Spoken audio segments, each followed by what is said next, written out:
पक्ष आणि काँग्रेसतर्फे असे 2 उमेदवारी अर्ज भरले। सर्व कार्यकर्त्यांशी संपर्क साधून निर्णय घेतल्याचंही ते म्हणाले। दरम्यान काँग्रेसनं की महाविकास आघाडीनं कोणी चूक केली आहे हे माहित नाही, पण भाजपचा पराभव करण्यासाठी सक्षम उमेदवार देणं गरजेचं असल्याचं सुद्धा ते म्हणाले। एकंदरीत परिस्थिती पाहता काँग्रेस पक्षाची ताकद अधिक आहे, त्यामुळे सांगलीतून महाविकास आघाडीकडून आपल्यालाच उमेदवारी मिळेल असा विश्वास सुद्धा पाटील यांनी यावेळी व्यक्त केलाय। 22 तारखेला अर्ज राहिला तर बंडखोरी आणि 19 तारखेला पक्षांनी उमेदवारी नाही दिली तर पुढची चर्चा।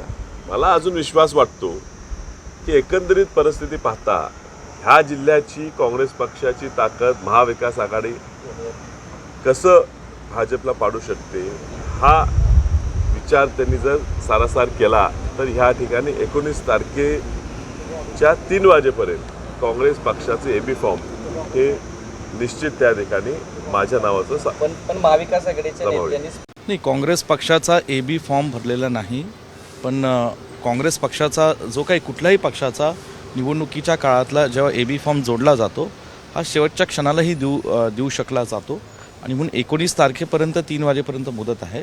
त्यांनी माझ्या माहितीने 2 अर्ज भरलेले, ते काँग्रेस पक्षाच्या असं म्हणून भरलेला आहे आणि एक अपक्ष म्हणून अर्ज भरलेला आहे। दरम्यान विशाल पाटील आज सांगलीमध्ये शक्ती प्रदर्शन करणार आहेत। विशाल पाटलांनी बंडखोरी करत अपक्ष उमेदवारी अर्ज दाखल केलाय, तसंच त्यांनी काँग्रेसकडून अर्ज सुद्धा भरलाय। त्यामुळे ठाकरे गटाला एक मोठा धक्का मानला जातोय।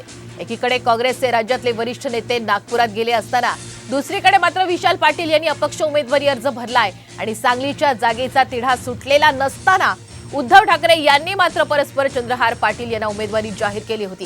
त्यामुळे सांगलीतल्या काँग्रेस नेत्यांनी जाहीरपणे यावर नाराजी सुद्धा व्यक्त केली होती।